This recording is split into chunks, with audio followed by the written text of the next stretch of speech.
Well, while the four-wheeler's warming up, kind of let the chickens out here and get ready to do chores this morning.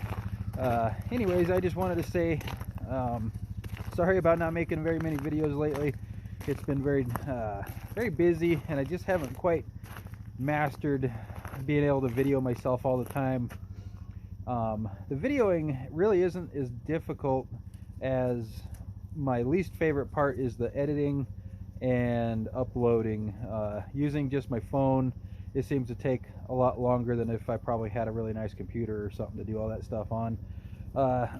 Anyways, I'm just going to be working on getting my chores done around here, and then I wanted to try to make a couple of videos today on just what's going to be going on this next year, and kind of what I would like to be doing, and the direction that I'd like to be going.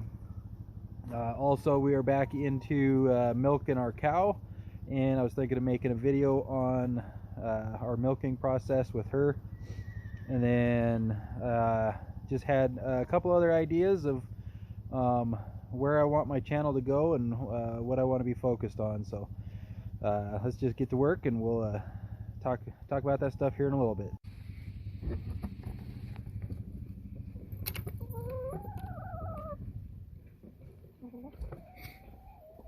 Hi, girls.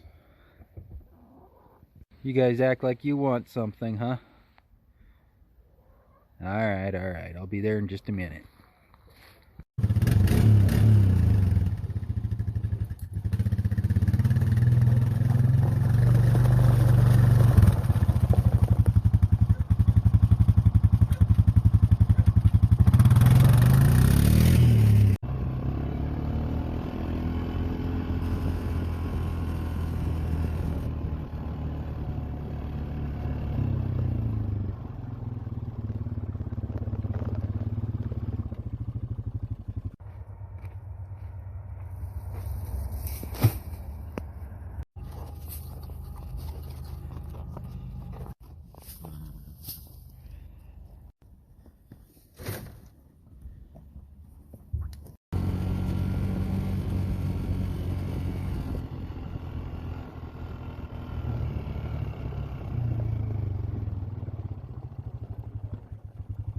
And here they all come.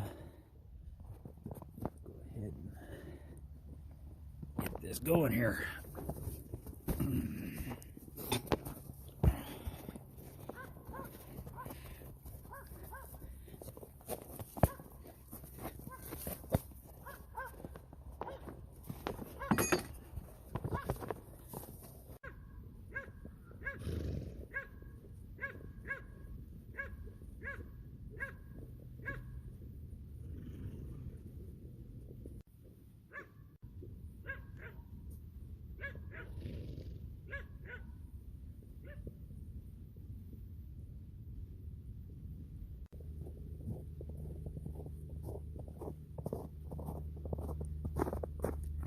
That'll get them by for a little while.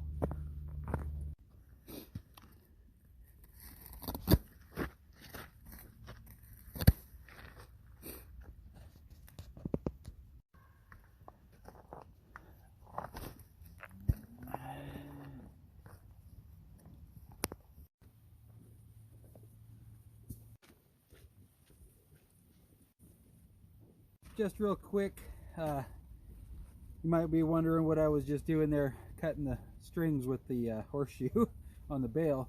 All I did with this was I just took an old horseshoe and just sharpened the inside to like a knife edge, and it makes it kind of handy when you're, especially when you have gloves on in the wintertime, to just be able to hook this under the string and just pop the string or cut it real quick and easy. So that's kind of been a handy little tool, and relatively inexpensive, since the shoe was just pulled off of a horse, and just took it and took a grinder and a file and just got a nice sharp edge on the inside, and then I just throw it in the basket on the four-wheeler, and it's always there. And like I said, it's always easy to grab with gloves on, so I kind of like that. So just if you were wondering, that's what that is.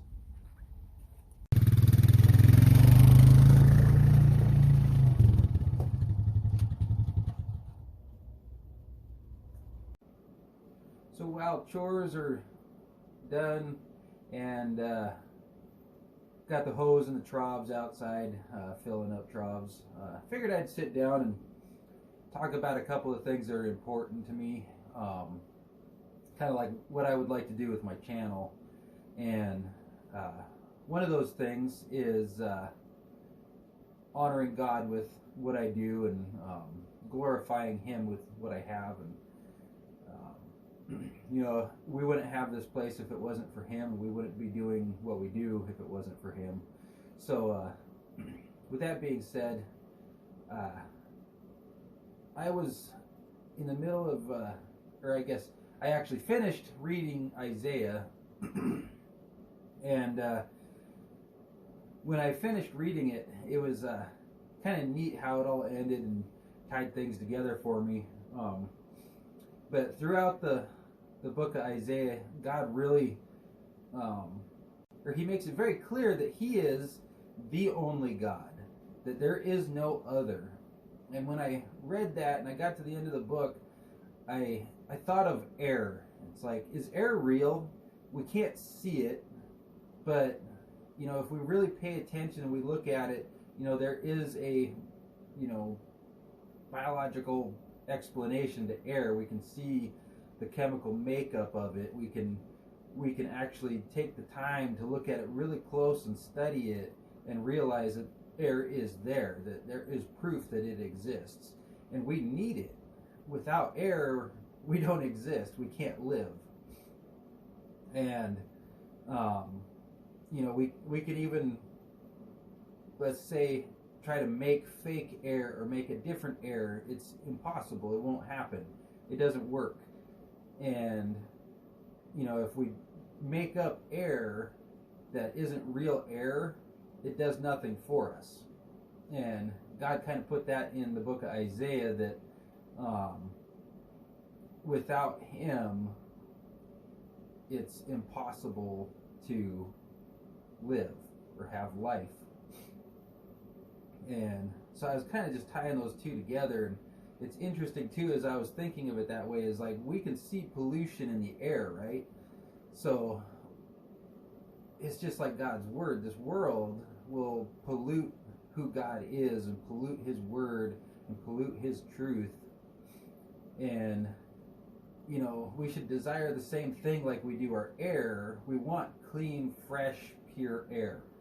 And we should think of that with Scripture, and how we approach God and how we see God, is we want clear, pure relationship with God. So I wanted to make sure that I'm focusing a lot of my channel on just some time to devote to God. So you'll see that a lot in my videos, just taking a little time here and there to devote to God. So hopefully you enjoy that. If not, you're always welcome to, you know, skip on through the video. And so I was going to get to another thing that's important to me, is taking care of horses' feet. And I just really wanted to kind of talk a little bit about taking care of horses' feet. Is one thing that I've always had kind of a pet peeve about, is making sure that horses have good feet, because it's very important to them.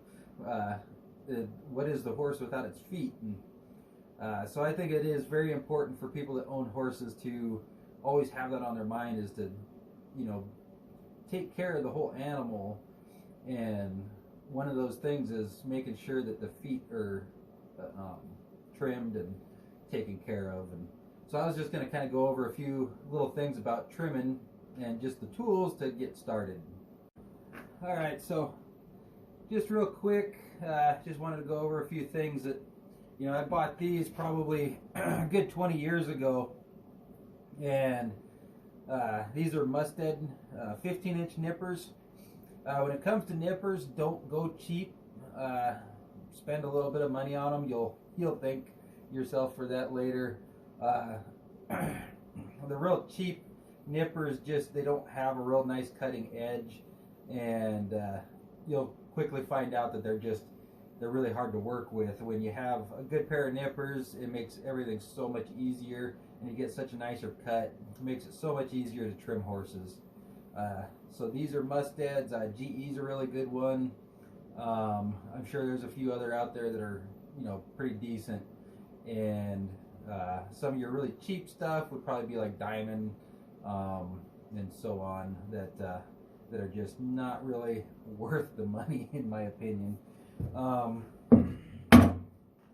But let's see, and then just a rasp. After you get done nipping, you need to rasp. If you're going to leave them barefoot, we like to really rasp their the hoof nice and round on that bottom edge to keep it from breaking and cracking and stuff. So once again, I mean, a file is a file, or a rasp is a rasp, and you know, you can, I guess it just depends on what you like. This is a Save Edge. Heard good things about them, but I honestly really don't like them all that much. For one, every time I have a brand new rasp, I will always cut myself with a Save Edge. I just started recently using a Heller rasp not too long ago, and I really like that. I don't cut myself so easy with it. But one way or another, just make sure that you have a rasp to kind of finish the hoof. So as I move forward, I think I'm going to start trying to make, through the winter, just videos on taking care of horses' feet and keeping them trimmed up. I also probably get into some shoeing. I did get back into that recently, and I've really been enjoying it. So yeah, I'm going to start, or make a quick little end of this video with pulling shoes and trimming a horse. These are my pullers here. I don't remember exactly what these were before I kind of modified them to be my pullers, and they've always worked really well for me, and so that's what I use to pull the shoes off. I'll make a real quick video, or part to this video, that is just pulling shoes and trimming up here. This here is Scout. I put shoes on him pretty good amount of time ago. He's a pretty good boy. He's kind of a goofy looking horse, but he's a good trail horse. We are going to pull his shoes off and get him trimmed up for the winter. So that's what I'm going to do real quick, and I'll just get a little bit of footage of that as we go. You're awful nosy. You're awfully nosy right now. One thing I like to do is just take the file and just weaken the clinch a little bit, kind of take some of the top of it off so that it pulls out a little bit easier. Maybe I should probably talk a little louder too, huh? So yeah, I just like to file the clinches off, makes the shoe come off a whole lot easier. He's got quite a bit of growth here. He kind of grows like a mule, I guess. His feet go pretty straight down. He's got very narrow feet.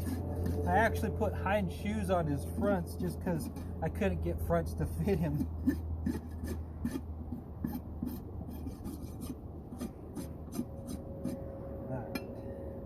That there'll do. I just take my pullers. This is kind of a popping motion, I guess, is how I would say I do it. So I get under just the heel on one side and just kind of pop it up.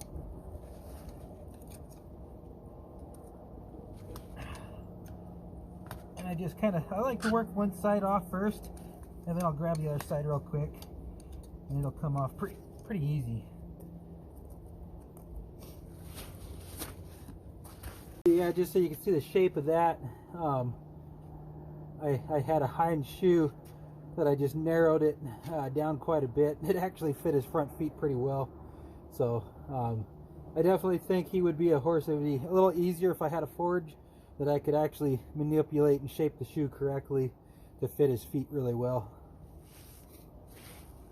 Thank you guys for watching my video. Hope you guys enjoyed it. If you did, please like and subscribe to my channel, and if you feel like it, share. It'd be really awesome if this goes somewhere and I could start making a little bit of money on the side doing this. You guys have a great day, and God bless.